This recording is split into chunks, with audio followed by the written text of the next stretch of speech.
So how can you get the Contacts application on your iPad? Let's get started. If you're new on Foxtecc, most definitely subscribe so you never miss anything important. Well, the Contacts application should appear on your iPad by default. However, if you do not have it, well, make sure you go to the app library and try to look it up in here, like try to look for the contacts in there.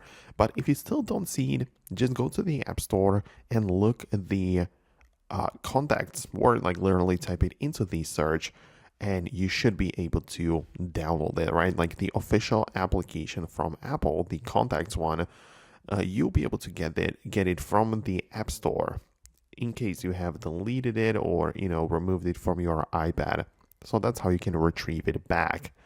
Keep in mind, however, that in the latest iPad OS 26, we not only have the Contacts app, we also have the Phone app, which is very interesting, right? So this has been added quite recently, as I said, with the iPad OS 26. So if you want to get at that, like even at the Phone app, not just Contacts, you can go to the App Store, check out the General section, the Settings, General, and a Software Update, of course, and install the latest iPad OS if you haven't already. So that's it for me.